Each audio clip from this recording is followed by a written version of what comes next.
Ya Allah. Terus bagaimana hubungan dengan anak saya yang sekolah di pesantren, Pak? Ini mau nanya. Kita sudah bersuci atau berwudu. Terima kasih, Kemudian Bapak. bersentuhan dengan wudunya batal. Wudunya batal. Bismillahirrahmanirrahim. Assalamualaikum warahmatullahi wabarakatuh. Alhamdulillahi wassalatu wassalamu ala rasulillahi wa ala alihi wa sahbihi ajma'in. Ahlan wa sahlan wa marhaban bikum pemirsa Fatwa TV dimanapun Anda berada. Alhamdulillahirrabbilalamin, di malam hari ini senang sekali rasanya saya bisa bersua lagi dengan Anda. Saya bisa menyapa Anda kembali tentunya dalam program acara live interaktif konsultasi Islam bersama guru kita Ustadz Dr. Musyafa Ad-Darini MA Hafizullah Ta'ala, yang mana beliau merupakan dosen STDI Imam Syafi'i Jember. Dan pemirsa serta pendengar dimanapun Anda berada, selama kurang lebih 1 jam ke depan kita akan bersama-sama menimba ilmu. Kita akan bersama-sama mengambil faedah ya dari Ustadz Musyafa tentunya. Dan juga kita akan mendengarkan jawaban-jawaban dari pertanyaan-pertanyaan yang telah masuk di meja redaksi kami maupun dari telepon yang nanti Anda tanyakan. Dan alhamdulillahirrahmanirrahim telah bersama kita semua Ustadz Musyafa di studio Fatwa TV Jember. Kita sapa terlebih dahulu. Assalamualaikum Ustadz. Waalaikumsalam warahmatullahi wabarakatuh. Gimana kabar Ustadz? Alhamdulillah bkhair. Baju kayaknya lumayan sama warnanya Ustadz. Gak janjian kita Ustadz ya? Iya, tapi jauh kayaknya. Beda Ustadz. Kalau di sana, oh ya beda Ustadz ya. Alhamdulillah Ustadz, malam hari ini ketemu lagi Ustadz ya. Iya, alhamdulillah. Pekan lalu ketemu, malam ini ketemu. Mudah-mudahan. Tapi tentunya juga pemirsa dan pendengar menunggu Ustadz ya. Dan insya Allah di malam hari ini kita akan bersama-sama menimba ilmu dari antum Ustadz ya. Insyaallah. Semoga apa yang antum sampaikan malam hari ini bisa bermanfaat bagi semua Ustadz. Amin. Barakallahu fikum Ustadz. Baik pemirsa dan pendengar Fatwa TV dimanapun Anda berada, tak lupa kami menyapa rekan kami yang tergabung dalam RTVC yang ikut merelay program di malam hari ini. Di antaranya ada Radio MD FM Probolinggo, Radio Binbas Yogyakarta, Radio Sahabat Tegal, Radio Hang FM Batam, Radio Amuba Pangkal Pinang, Radio Sago FM Sumatera Barat, Radio Gema FM Bontang, Radio Al Hikmah Banyuwangi, Radio Tua FM Riau, dan juga Radio Mas FM Sragen. Itulah beberapa rekan kami yang ikut merelay program di malam hari ini. Ahlan wa sahlan wa marhaban bikum para pendengar dimanapun Anda berada. Dan juga pemirsa, kami tak lupa mengingatkan bagi Anda yang ingin bertanya secara langsung di malam hari ini, Anda bisa menghubungi kami melalui line telepon di 0821 7000 6087. Maksud saya itu di via WhatsApp ya. Untuk telepon via WhatsApp langsung saya ulangi di 0821 7000 6087, atau mungkin Anda bisa menghubungi melalui call biasa atau telepon biasa di 0331 544 6087. Namun sebelum itu semua, kita akan mendengarkan nasihat singkat dari beliau Ustadz Musyafa Ad-Darini MA Hafizullah Ta'ala. Kepada beliau disilakan. Bismillahirrahmanirrahim. Alhamdulillah wassalatu wassalamu ala Rasulillah wa ala alihi wa sahbihi wa man tabi'a hudah. Para jemaah sekalian rahimana wa rahimakumullah. Kita masih berada di bulan Rajab. Bulan Rajab ini termasuk di antara bulan yang dimuliakan oleh Allah Subhanahu wa taala. Ini di salah satu dari bulan suci, ya. Inilah satu-satunya bulan suci yang terpisah dari yang lainnya. Karena bulan-bulan suci yang lainnya itu berurutan, sedangkan bulan Rajab ini terpisah dari yang lainnya. Sebagaimana diketahui bulan suci ada 4, ya. Minha arba'atun hurum, disebutkan di dalam Al-Quran bahwa di antara 12 bulan tersebut ada 4 bulan suci, yaitu bulan Rajab, kemudian bulan Dzulqa'dah, Dzulhijjah, dan Muharram. Dikatakan bulan suci karena kita tidak boleh melakukan peperangan atau memulai peperangan di dalamnya. Sebagai kaum muslimin, bulan-bulan suci ini kita tidak boleh memulai peperangan di dalamnya karena kemuliaan bulan ini. Kemudian juga dikatakan bulan suci karena di bulan ini kemaksiatan-kemaksiatan itu dosanya diberatkan atau diperbesar. Fala tadhlimu fihinna anfusakum. Maka jangan sampai kalian menzalimi diri kalian di bulan-bulan suci tersebut. Larangan ini adalah larangan khusus yang menunjukkan bahwa kemaksiatan di bulan suci ini lebih parah atau lebih besar dosanya daripada kemaksiatan di bulan yang tidak suci. Kemudian para jemaah sekalian rahimani rahimakumullah, karena kemaksiatan di bulan suci itu dibesarkan dosanya, maka sebaliknya juga demikian. Ketaatan-ketaatan itu diagungkan pahalanya oleh Allah Subhanahu wa ta'ala.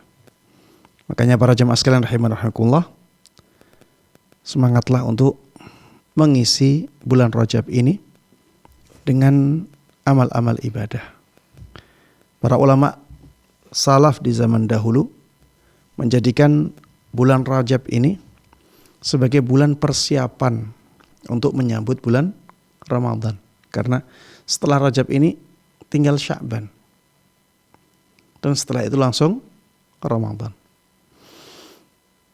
Para ulama salaf di zaman dahulu itu menjadikan bulan Rajab sebagai bulan persiapan. Karena di samping dia bulan yang dekat dengan Ramadan, ya, dia juga bulan yang disucikan oleh Allah Subhanahu wa ta'ala. Sehingga amal di dalamnya itu sangat mulia. Makanya mereka memanfaatkan kemuliaan bulan Rajab untuk persiapan ibadah-ibadah di bulan Ramadan nanti. Bukan berarti kita bersiap-siap saja di bulan Rajab ini tanpa melakukan ibadah. Tidak. Maksudnya kita persiapan dengan memperbanyak amalan ibadah di bulan Rajab ini. Agar apa? Agar badan kita sudah terbiasa. Jiwa kita juga sudah terbiasa untuk memperbanyak amalan ibadah kepada Allah Subhanahu wa ta'ala. Sehingga ketika datang bulan Ramadan kita tidak kaget. Ya. Ketika datang bulan Ramadan kita tidak kaget, kita sudah terbiasa untuk memperbanyak amalan-amalan ibadah kepada Allah Subhanahu wa ta'ala. Maka para jemaah sekalian rahimani rahimakumullah, marilah kita memperbanyak solat-solat ya di bulan Rajab ini. Yang biasanya solat sunnahnya ya banyak yang ditinggalkan. Perbanyaklah melakukan solat sunnah di bulan Rajab ini. Begitu pula ya dengan berpuasa, bersedekah, membaca Al-Quran, membaca zikir-zikir. Ya, isilah bulan Rajab ini dengan amal-amal ibadah kepada Allah Subhanahu wa ta'ala. InsyaAllah Allah akan lipat gandakan pahalanya. Demikian para jemaah sekalian rahimani rahimakumullah, pesan singkat pada kesempatan kali ini. Saya sampaikan ini karena di akhir-akhir ini, karena memanasnya suhu politik di negeri kita, banyak orang yang sudah tidak teringat lagi dengan amal-amal ibadah, tersibukkan dengan berita-berita, tersibukkan dengan isu-isu, tersibukkan dengan hoax-hoax, tersibukkan dengan amalan-amalan yang justru tidak baik ya, seperti ghibah, menjelek-jelekan orang, dan memfitnah orang lain dan seterusnya. Ya, hendaklah kita benar-benar muliakan bulan Rajab ini dengan mengisinya dengan amal-amal ibadah kepada Allah Subhanahu wa ta'ala, apalagi ini bulan yang diistimewakan oleh Allah Subhanahu wa ta'ala. Wallahu ta'ala alam, wa sallallahu wa sallama wa baraka ala nabiyina Muhammad wa ala alihi wa sahbihi wa man tabi'ahum bi ihsanin ila yaumiddin walhamdulillahi rabbil alamin. Nah Ustaz, syukron jazakallah khairan wa barakallahu fikum Ustaz. Baik Ustaz, ana ingin sedikit menanggapi Ustaz dari nasihat antum Ustaz ya. Jadi kita di bulan Rajab ini memperbanyak amal ibadah Ustaz. Kalau misal Ustaz kita itu memperbanyak puasa di bulan Rajab untuk latihan itu gimana Ustaz? Iya, insya Allah tidak ada masalah ya. Tidak ada masalah kita memperbanyak puasa di bulan Rajab ini. Ya, maksudnya puasa sunnah ya. Puasa sunnah. Di sana ada puasa Senin, ada puasa sunnah Kamis, ada puasa sunnah Ayyamul Bid ya. Puasa Daud bisa juga dilakukan, atau puasa sunnah mutlak. Puasa sunnah mutlak. Ya, ini bisa dilakukan ya dengan memperhatikan aturan-aturan dalam syariat ya. Misalnya ketika puasanya di hari Jumat misalnya. Jangan sampai kita puasa di hari Jumat itu sendirian. Ya. Tapi kita diperintahkan untuk puasa, kalau ingin puasa di hari Jumat minimal nanti Kamis sama Jumat. Ya. Atau Jumat sama Sabtu. Sabtu. Ya. Ya, barakallahu fikum. Nah, Ustaz, barakallahu fikum, Ustaz. Baik pemirsa dan juga pendengar dimanapun Anda berada, itu tadi sedikit nasihat singkat yang tentunya sangat bermanfaat sekali bagi kita. Seperti yang Ustaz sampaikan bahwasannya kita masih di suasana politik saat ya ini Ustaz ya. Jadi banyak sekali yang seperti Ustaz bilang amalan-amalan yang mungkin malah tidak sesuai sunnah atau malah menjadi dosa.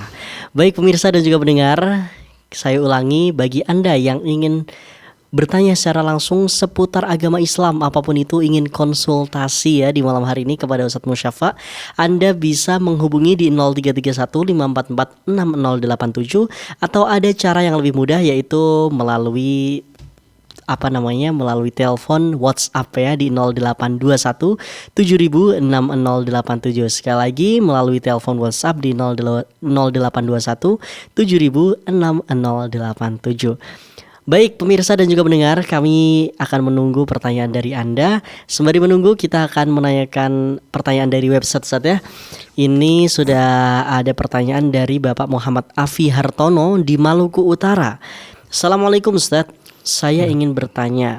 Saya seorang remaja yang ingin menikah tapi terhalang orang tua, harta dan umur pasangan. Pertanyaannya, apakah ada solusi dan jalan keluarnya? Syukron jazakallahu khairan.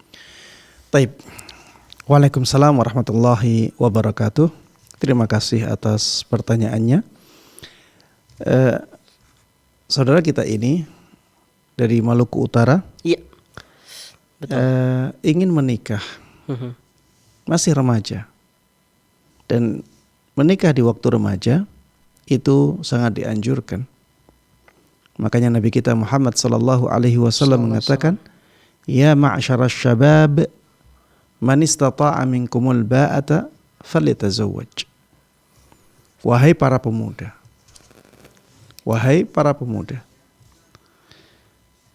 man istata'a minkumul ba'a falyatazawwaj. Barang siapa di antara kalian yang punya kemampuan untuk menikah, misalnya finansialnya sudah siap, badannya kuat, jiwanya juga sehat, falyatazawwaj, maka menikahlah.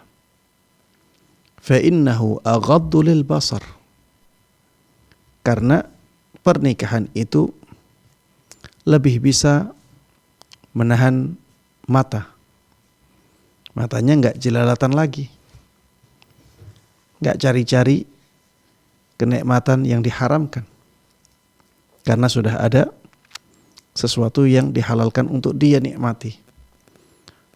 Wa ahsanul lil farj, pernikahan itu juga menjadikan kemaluannya lebih terjaga.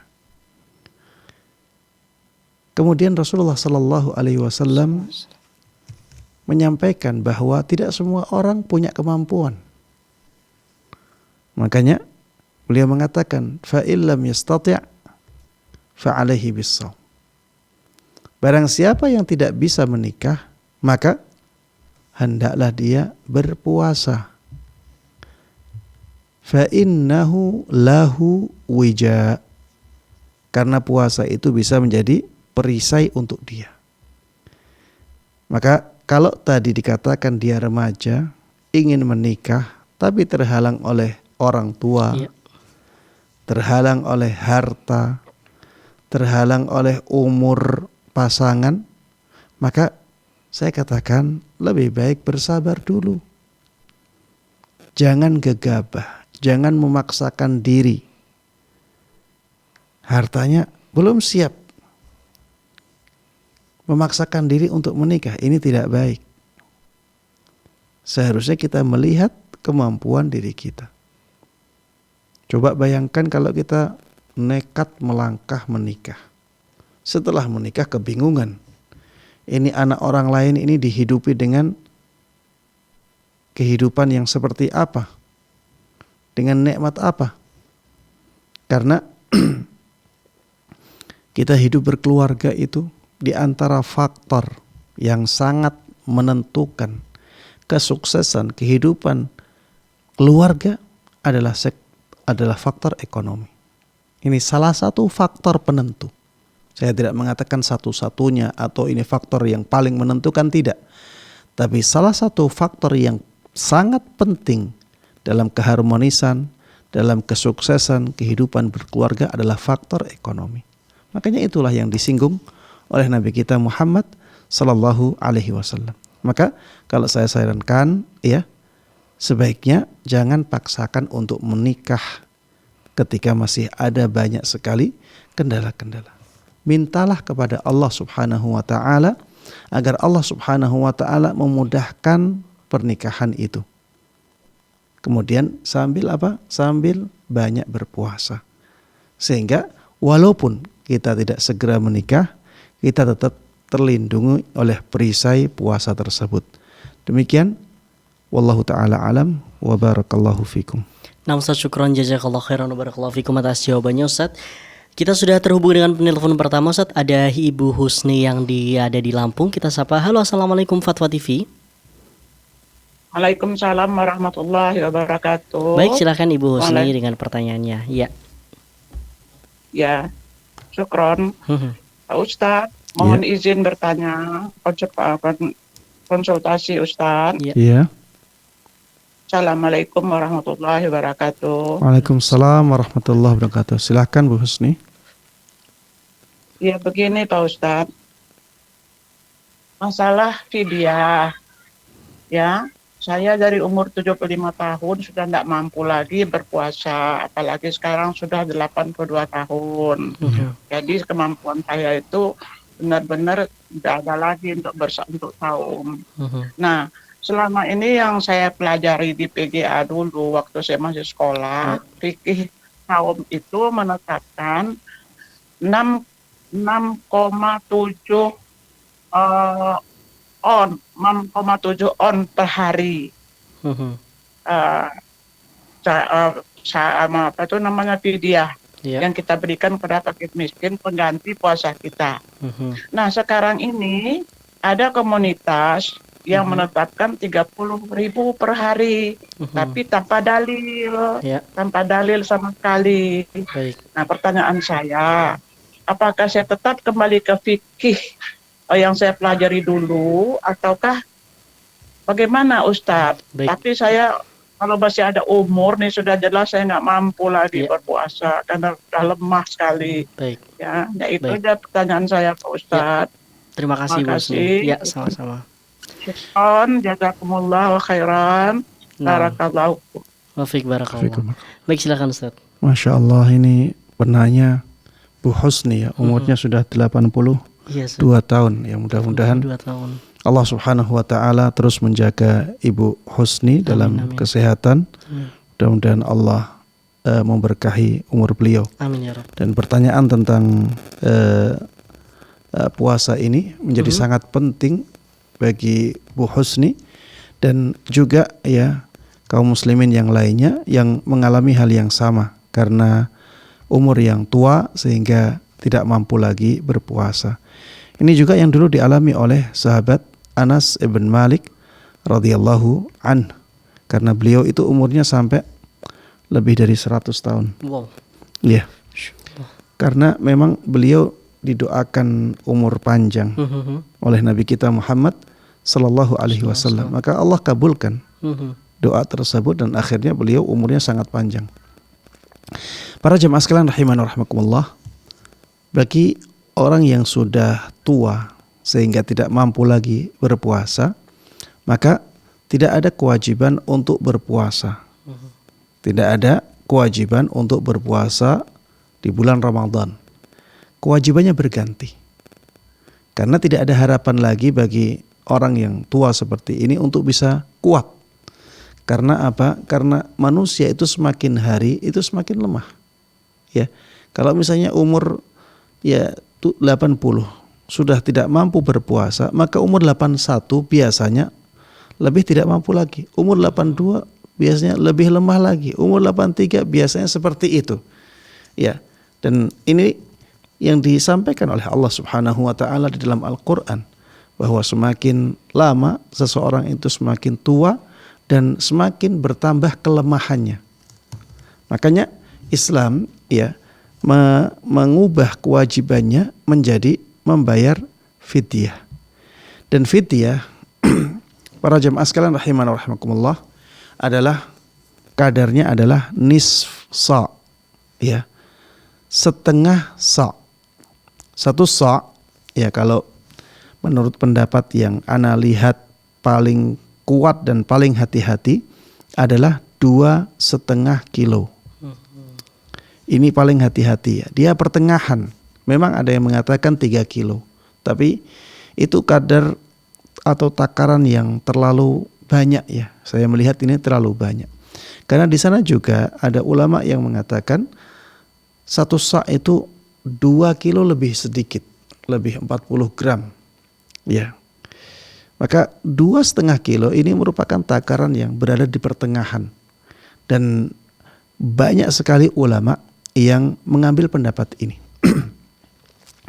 Jadi kalau satu sa'-nya itu 2,5 kilo, maka setengah sa'-nya adalah 1/4 kilo. 1/4 kilo, ya, dari makanan pokok kita, ya, beras. Jadi saya juga tadi agak bingung, ya, 6,7 on ini takaran atau standar dari siapa, ana belum pernah mendapatkan pendapat yang seperti ini. Begitu pula 30.000 per hari, 30.000 rupiah per hari, ini juga kurang kuat, ya. Karena fidyah itu dengan makanan. Di dalam Al-Quran, wa 'alal ladzina yutiqunahu fidyatun ta'amu miskin. Wa 'alal ladzina yutiqunahu, kata-katanya fidyatun ta'amu miskin. Jadi fidyah yang berupa makanan untuk orang miskin. Jadi disebutkan itu berupa makanan, bukan berupa uang. Memang uang itu bisa dijadikan makanan, tapi yang disebutkan di dalam ayat itu adalah makanan. Jadi fidyah itu bentuknya makanan, makanan pokok, ya. Namun para ulama juga, ya, mengatakan bahwa tidak harus setengah sa' dari makanan pokok, ya, seperti misalnya beras sebanyak 1/4 kilo, tidak harus itu. Tapi bisa juga berupa makanan yang sudah siap saji yang layak. Misalnya kita bisa membuat makanan yang layak, ya, satu box makanan yang lengkap. Di situ ada nasinya, ada lauknya, ada minumannya, layak. Misalnya kita bisa menyiapkan yang seperti itu dengan nominal 15.000, ya, maka kita, ya, boleh. Kita boleh menyiapkan yang seperti itu. Menyiapkan makanannya. Ustaz, kalau 15.000 gimana, dikasihkan langsung? Tidak boleh. Gunakan 15.000 ini untuk memberikan makanan itu, kemudian berikan makanan itu kepada fakir miskin, ya. Ini yang ana jadikan sebagai koreksi. Jadi kalau ingin memberikannya berupa makanan pokok, ya, maka takarannya adalah 1/4 kilo beras, ya. Kalau ingin menjadikannya sebagai makanan yang sudah siap saji, ya silahkan. Dengan harga berapapun, pokoknya yang dikasihkan adalah makanan yang siap saji, yang pantas, ya. Berapapun harganya, bisa jadi harganya 15.000, bisa jadi harganya 10.000, bisa jadi harganya 20.000. Yang penting itu adalah makanan yang pantas, karena harga itu bisa berubah-ubah dari tempat ke tempat yang lainnya. Kata Allah Subhanahu wa taala, fidyatun ta'amu miskin. Fidyahnya itu berupa makanan bagi fakir miskin. Demikian, wallahu taala a'lam. Nah Ustaz, syukron jazakallah khairan barakallahu fikum atas jawabannya Ustaz. Ini sudah tersambung dengan penelpon kedua Ustaz, ada Ibu Kasimah di Lombok. Kita sapa. Halo, assalamualaikum Fatwa TV. Halo, assalamualaikum Fatwa TV. Ya, silakan Ibu Kasimah dengan pertanyaannya. Waalaikumsalam. Mhm.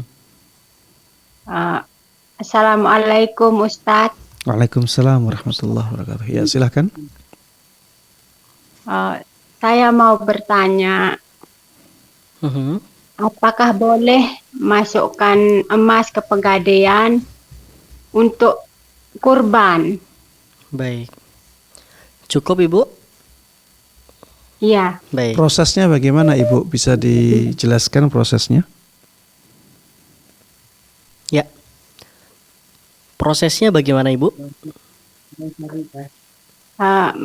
Ini ada orang tua niatnya mau mengorbankan untuk saudaranya yang sudah meninggal. Mhm. Proses memasukkan emas ke pegadaiannya bagaimana sehingga sampai jadi hewan kurban itu? Apa yang dilakukan Ibu? Ketika ke pegadaian, Emasnya digadaikan, emasnya digadaikan. uangnya untuk kurban. Mhm. Berarti Ibu ke pegadaian bawa emas. Iya, Nanti emas tersebut digunakan untuk membeli hewan kurban. iya, uangnya untuk membeli hewan kurban. Jadi nanti Apakah boleh Ustaz? Ibu nanti menerimanya hewan kurban atau menerima uang lagi kemudian dibelikan hewan kurban.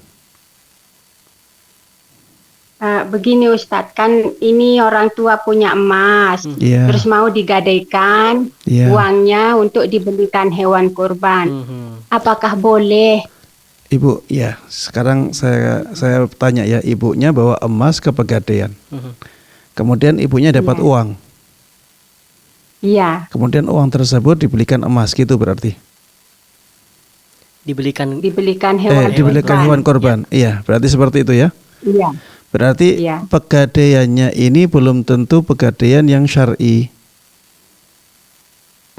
iya. Baik. baik. Ya, Cukup Ibu ya? paham. Boleh. Iya. Boleh Ustadz. Siap Ibu. Ya. Terima kasih Bu atas pertanyaan. Baik, silakan Ustaz. Iya, para jemaah sekalian rahiman rahimakumullah. Jadi ibu ini atau ibu penanya, dia menanyakan atau beliau menanyakan tentang orang yang menggadaikan emasnya untuk mendapatkan uang, kemudian uangnya dibelikan hewan kurban. Kemudian setelah itu ya nanti emas tersebut akan diambil lagi dengan uang yang dikasihkan. Kalau misalnya para jemaah sekalian rahiman rahimakumullah, pegadaian ini, pegadaian dan konven, tentunya ada bunga. Ya, tentunya ada bunga. Maka apakah kurbannya menjadi sah diterima oleh Allah Subhanahu wa taala karena proses yang haram seperti ini? Karena menggadaikan emas ya dengan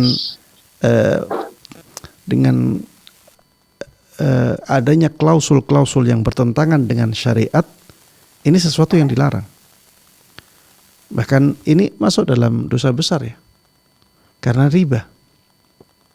Karena adanya riba. Tentunya nanti ya uang yang diserahkan untuk ngambil emas tersebut akan lebih banyak daripada uang yang diambil ketika menyerahkan emas tersebut.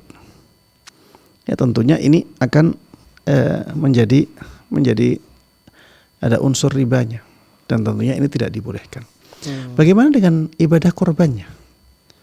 Apakah ibadah korbannya sah? Kemudian diterima oleh Allah Subhanahu wa taala? Untuk masalah ibadah korbannya, ya, maka yang penting sesuai dengan syarat rukunnya, memenuhi rukun-rukunnya, memenuhi syarat-syaratnya, maka ibadah korban tersebut menjadi sah dan insya Allah diterima oleh Allah Subhanahu wa ta'ala karena syarat rukunnya dipenuhi. Adapun tadi disebutkan bahwa korban ini untuk orang tua, Maka ini masalah yang diperselisihkan oleh para ulama. Kalau saya boleh memberikan saran, berkorbanlah untuk diri sendiri, sedangkan orang tua diikutkan saja.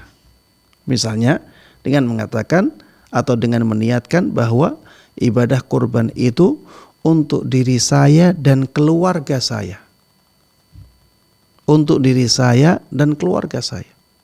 Maka selain diri dia itu hanya sebagai pengikut, yang seperti ini dibolehkan. Dan kalau dia sudah mengatakan saya dan keluarga saya, maka masuk dalam keluarga itu orang tuanya. Ini dibolehkan ya, dan ini yang lebih aman, lebih hati-hati. Demikian wallahu taala alam. Nah Ustaz, syukron jazakallahu khairan barakallahu fikum Ustaz atas jawabannya Ustaz. Kita beralih ke penelpon selanjutnya Ustaz. Ada Umu Yodi yang ada di Riau. Kita sapa, halo, assalamualaikum Fatwa TV. Waalaikumsalam. Ya, Umu Yodi silahkan dengan pertanyaannya. Ya, assalamualaikum Ustaz. Waalaikumsalam warahmatullahi wabarakatuh. Silakan Umu Yodi. Ya, izin melanjutkan pertanyaan dari member WhatsApp Dirasa Ustaz. Begini Ustaz, bagaimana menyikapi tetangga yang kurang mampu, yang ketika mereka memerlukan sesuatu seperti gas habis, mereka beberapa bulan ini mintanya ke tempat saya.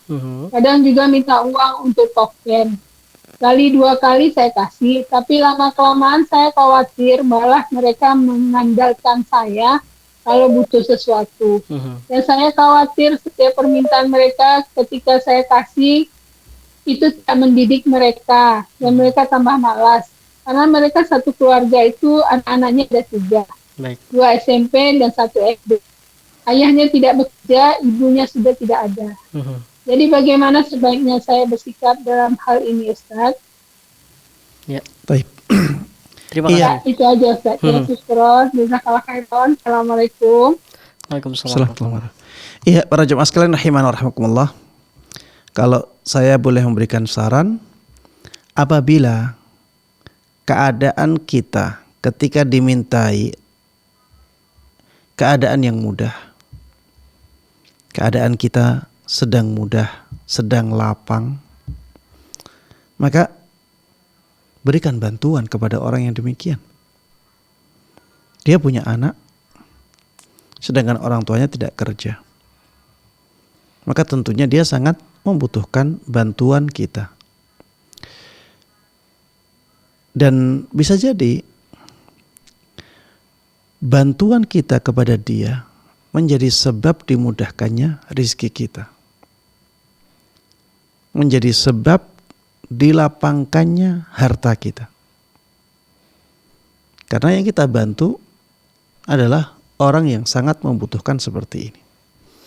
Adapun sisi nanti dia sangat bergantung kepada kita, nanti ini tidak mendidik, itu bisa diminimalisir dengan memberikan nasihat kepada dia, dengan mengingatkan dia.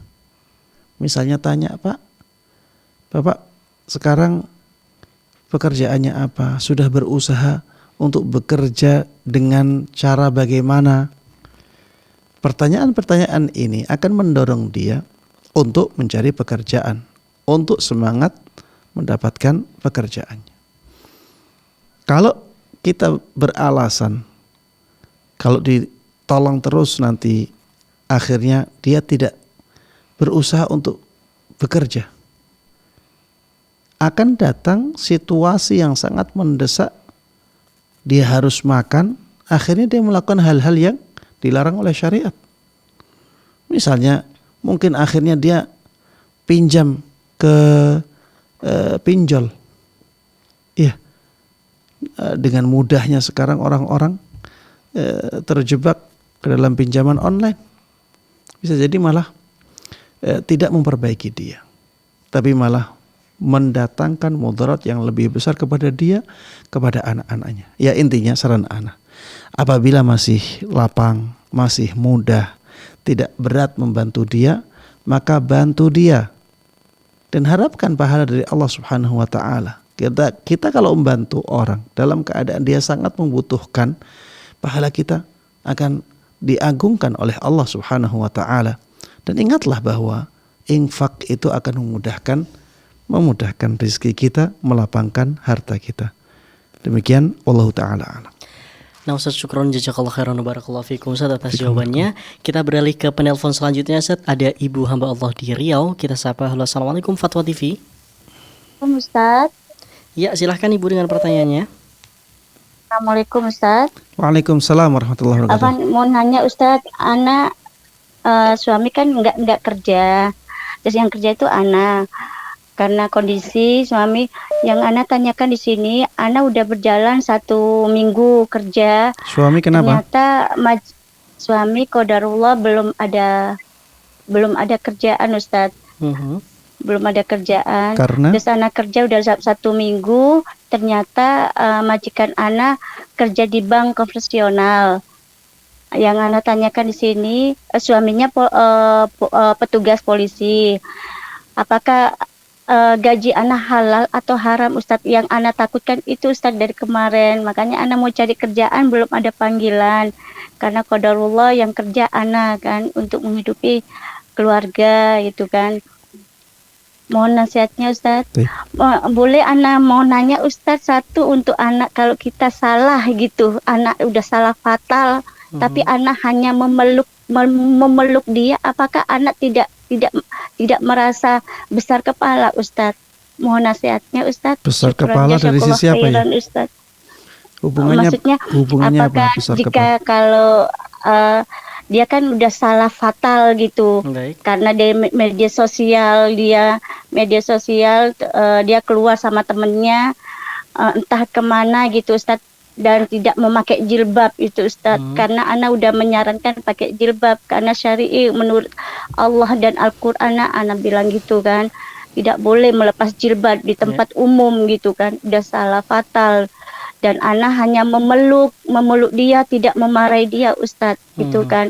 Apakah anak ini, takutnya anak ini nanti malah mengke atau malah besar malah tambah kurang ajar atau tidak Ustadz, yang anak takutkan gitu Ustadz. Tambah kurang ajar apa tambah besar kepala? Takut, iya maksudnya kayak gitu Ustadz. Takutnya besar kan kepala, anak jika sombong gitu maksudnya. Iya, takutnya malah berbuat ini karena mama seorang umi ini bukan marah tapi malah memeluk gitu, malah mencium gitu, malah mendekati sebagai teman, sahabat itu Ustaz. Baik, cukup syukran ya Ustaz, jazakallah khair. Assalamualaikum warahmatullahi wabarakatuh. Waalaikumsalam warahmatullahi wabarakatuh. Iya, para jemaah sekalian rahiman rahimakumullah, pertanyaan yang bagus ya. Apabila ada seorang pembantu, dia melakukan pekerjaannya dengan baik, pekerjaannya pun halal, tapi majikannya adalah orang yang penghasilannya atau sebagian penghasilannya adalah dari penghasilan yang diharamkan. Apakah gaji yang diterima oleh pembantu yang pekerjaannya halal tersebut halal? Maka para ulama ya, banyak ya, mereka merumuskan sebuah kaidah yang difahami dari sebuah hadis Nabi Muhammad sallallahu alaihi wasallam tentang daging yang diberikan kepada seorang budak yang bernama Barirah. Daging ini berasal dari daging zakat. Dan Rasulullah sallallahu alaihi wasallam ketika itu menanyakan daging tersebut. Seakan-akan Rasulullah sallallahu alaihi wasallam ingin ya disisihkan dari daging itu. Maka Ibunda Aisyah radhiyallahu taala anha ketika itu merasa heran. Wahai Rasulullah sallallahu alaihi wasallam, itu daging dari zakat yang dihadiahkan kepada yang diberikan kepada Barirah atau dihadiahkan kepada Barirah, dan engkau ya tidak halal memakan daging zakat itu. Maka Rasulullah sallallahu alaihi wasallam mengatakan, daging zakat itu dia sebagai zakat memang untuk Barirah. Tapi kalau diberikan ke saya, daging itu jadi daging hadiah. Dan hadiah boleh bagi saya. Ini dagingnya sama. Kalau daging zakat itu langsung diberikan kepada Nabi SAW, maka tidak boleh, haram. Tapi daging ini, zakat ini, jadi zakat untuk Barirah dulu. Di tangan Barirah, dia daging zakat. Tapi setelah itu, kalau dikasihkan kepada Nabi SAW dalam bentuk hadiah, maka menjadi halal di tangan Nabi SAW. Para ulama menyimpulkan dari hadis ini sebuah kaidah yang berbunyi tabaddulu sababil milki yaqumu maqama tabaddulidz dzat. Perubahan sebab kepemilikan itu seperti perubahan zat sesuatu. Perubahan zat kepemilikan, perubahan sebab kepemilikan itu seperti perubahan zat sesuatu. Jadi para ulama menjelaskan bahwa seakan-akan daging yang sampai di tangan Nabi SAW, zatnya bukanlah daging yang ada di tangan Barirah. Karena adanya perubahan sebab kepemilikan. Daging tersebut di tangan Barirah sampai ke tangan Barirah dengan sebab kepemilikan zakat. Sedangkan sampai ke tangan Nabi SAW melalui cara hadiah. Ini sebab kepemilikannya. Seakan-akan daging itu berubah zatnya juga. Dan ini sebenarnya banyak terjadi di zaman kita. Ada orang bertani, kemudian dia menjual hasil pertaniannya dapat uang. Uangnya halal tidak? Kita katakan halal. Kemudian petani ini ke warung membeli rokok. Dan rokok diharamkan. Maka uang yang digunakan oleh petani di tangan petani halal. Tapi di tangan penjual rokok menjadi haram. Kenapa? Karena hasil jual beli dari sesuatu yang haram. Seakan-akan uang itu berubah zatnya. Kemudian penjual rokok misalnya, akhirnya dia gunakan hasil jual rokoknya itu untuk makan di warung lain. Makan di warung. Uang yang tadinya haram di tangan dia itu menjadi halal di tangan penjual makanan. Kenapa? Karena penjual makanan itu mendapatkan uang itu dengan cara yang halal. Seakan-akan zatnya berubah lagi. Begitu pula dengan orang yang dia bekerja sebagai pembantu.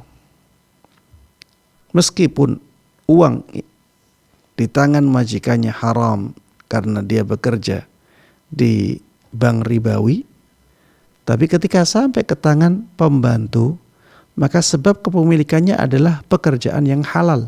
Maka uang tersebut di tangan pembantunya menjadi halal. Ya, mudah-mudahan bisa menjawab. Taib, kemudian yang kedua, ya pertanyaan yang kedua, tadi ibunya mendapati anaknya melakukan kesalahan yang menurut ibu sangat fatal.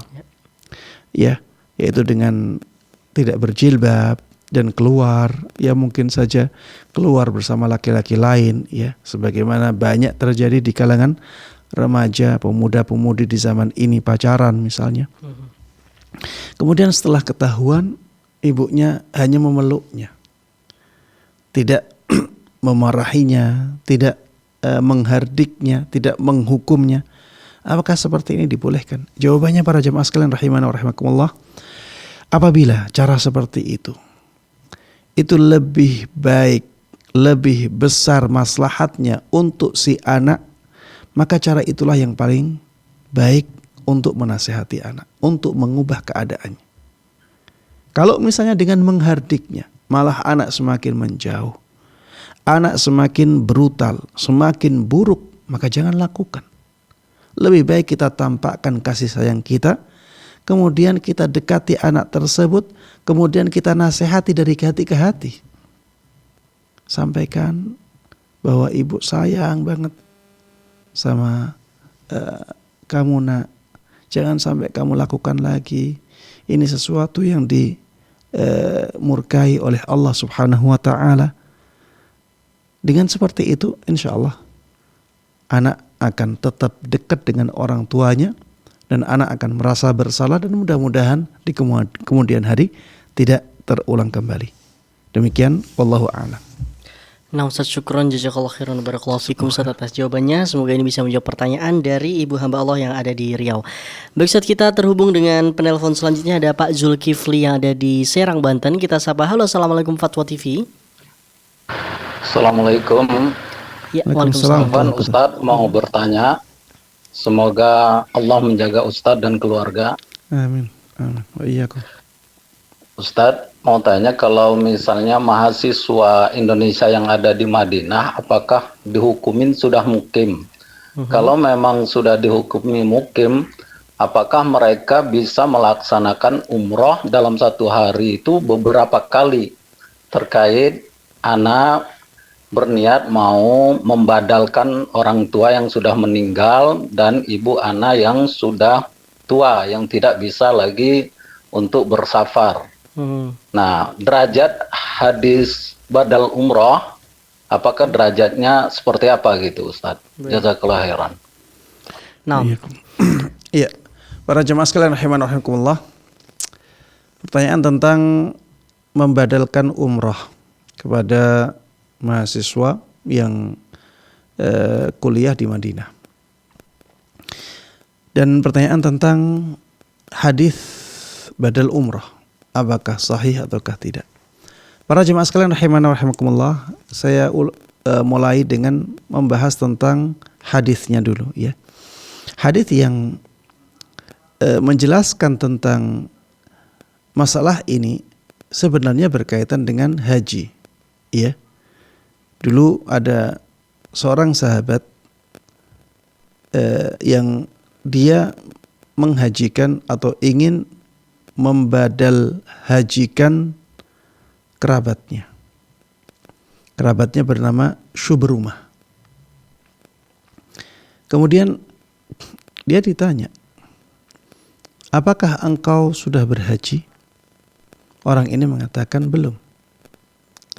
Maka Rasulullah Sallallahu Alaihi Wasallam mengatakan kepada orang ini, kamu harus haji untuk dirimu sendiri. Kemudian setelah itu kamu boleh berhaji untuk Syubrumah itu. Inilah hadis yang menjadi dasar disyariatkannya badal haji. Jadi seseorang boleh membadalkan haji untuk orang lain. Jadi dia berhaji niatnya untuk menghajikan orang lain. Baik. Dan karena umrah disebut sebagai haji kecil, maka umrah pun sama hukumnya dengan haji. Umrah pun sama hukumnya dengan haji. Makanya akhirnya muncullah istilah badal umrah. Muncullah istilah badal umrah. Karena umrah itu haji kecil. Berarti sebagaimana haji boleh dibadalkan, maka umrah pun boleh dibadalkan. Baik. Bagaimana dengan badal ini? Secara asal membadalkan umrah dibolehkan karena ada hadis tentang Syubrumah tadi. Hanya saja para jemaah sekalian rahimanallahu rahimakumullah, perlu diperhatikan di sini. Badal umrah, badal haji di lapangan itu akhirnya banyak yang dibisniskan. Apa pengaruhnya? Pengaruhnya adalah sisi keikhlasannya. Karena itu dibisniskan, akhirnya banyak yang sulit untuk menjaga keikhlasan. Dan kita bisa bayangkan kalau ada orang haji tidak ikhlas. Kita bisa bayangkan kalau ada orang umrah tidak ikhlas. Apakah dia akan mendapatkan pahala? Jawabannya jelas ya. Kita semuanya faham bahwa amalan ibadah itu tidak akan diterima kecuali dengan 2 syarat. Yang pertama ikhlas dan yang kedua sesuai dengan tuntunan. Saya katakan di lapangan banyak sekali badal umrah dan badal haji yang dibisniskan, akhirnya mempengaruhi keikhlasan orang yang menjalankannya. Makanya saya katakan apabila masih ada kesempatan untuk membadalkan haji, membadalkan umrah orang yang kita cintai, lakukan sendiri. Kalau benar-benar tidak bisa, baru cari orang lain. Cari orang lain pun ini harus sangat hati-hati. Karena apa gunanya? Kita bermudah-mudahan, kemudian kita dapat orang yang mau membadalkan, tapi ternyata dia tidak bisa menjaga niat ikhlasnya. Akhirnya badal tersebut dilakukan dengan tanpa keikhlasan. Akhirnya tanpa pahala. Na'udzubillahi min dzalik. Taib, apakah mahasiswa yang mukim di Madinah bisa membadalkan haji, membadalkan umrah? Jawabannya bisa. Ya, jawabannya bisa. Bisa berkali-kali Ustadz. Jawabannya bisa. Dia dari Madinah misalnya. Dia sudah mukim di Madinah. Karena memang dia berbulan-bulan di Madinah itu. Dia dianggap sebagai mukim. Kemudian dia bisa melakukan ibadah umrah. Kemudian pulang lagi ke Madinah. Setelah itu mungkin selang beberapa hari atau selang berapa minggu dia umrah lagi bisa. Tidak ada masalah di sini. Ya, tapi itu tadi ya.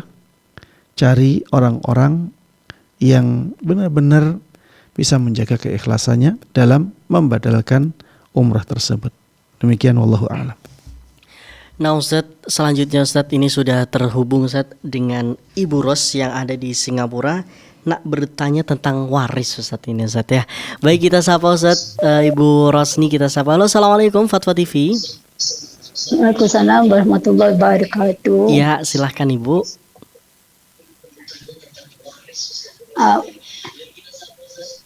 Ya, silahkan Ibu dengan pertanyaannya. Assalamualaikum warahmatullahi wabarakatuh Ustaz. Waalaikumsalam warahmatullahi wabarakatuh. Silahkan Bu Rosni. Barakallahu fiik. Waalaikumsalam. Ustaz, saya nak tanya, harta pembagian harta waris adik ipar saya baru meninggal 26 bulan 1 hari tu. Tolong doakan adik ipar lelaki saya Ustaz ni. Amin amin. Jadi adik ipar lelaki saya, adik ipar laki meninggal. Jadi dia tinggalkan seorang isteri, seorang ibu kandung, seorang anak perempuan dan punya cucu satu laki-laki dari anak perempuan. Ibu kandung, dan anak perempuan. Punya anak perempuan ada satu anak lelaki. Satu anak laki, kemudian cucu. Tak bukan maksud saya anak perempuan punya anak lelaki, satu anak lelaki. Oh baik. Oh, anak perempuan ini punya anak laki-laki. Satu lelaki. Berarti yang ditinggalkan dia satu anak perempuan, satu cucu laki-laki. Dari anak perempuan, betul. Ya. Jadi satu adik lelaki dari satu ibu dan ayah. Dan lagi adik laki-laki. Iya, kandung. Satu ibu dan satu ibu, satu ayah. Dan lagi satu ibu lain ayah, banyak saudara laki-laki. Jadi siapa yang layak menerima harta warisan dan bagaimana cara pembagiannya? Yang terakhir tadi saudara laki-laki dari satu ibu lain ayah. Satu ibu lain ayah. Lain ayah dan banyak saudara lelaki. Dan bagaimana cara pembagian harta waris yang siapa yang layak dan bagaimana cara pembagiannya? Ya. Ustaz, boleh saya tanya lagi satu? Baik, Ibu, kita batasi satu aja Ibu ya. Karena ini baik besok. Ya, faham. Ya. Terima kasih Bu Rosni ya. Terima kasih banyak. Jazakallah khairan kasiran Ustaz dan kru. Ya. Assalamualaikum warahmatullahi. Waalaikumsalam warahmatullahi wabarakatuh. Baik, silakan Ustaz. Pertanyaan waris ini Ustaz ya. Iya. Jadi ada ipar laki-laki meninggal, itu meninggalkan tadi istri Ustaz ya. Istri, ibu kandung, lalu ada anak perempuan, Ada cucu. laki-laki, lalu satu adik laki-laki kandung, saudara laki-laki satu ibu lain ayah, dan juga ada beberapa saudara lainnya Ustaz ya. Baik. Nah, Ya, para jemaah sekalian rahimana wa rahimakumullah. Kalau kita lihat ya, ini ada yang meninggal, meninggalkan istri, dan ini ada anak, berarti istri di sini dapat 1/8 ya. Karena ada far'ul warith ya. Kemudian ibu kandung ya. Ya. Ibu kandung di sini dapat 1/6. Ibu kandung dapat sudus ya, 1/6. Anak perempuan di sini dapat setengah ya, karena dia sendirian. Yang satunya lagi cucu laki-laki. Tadi ada lagi adik laki-laki. Baik. Cucu laki-laki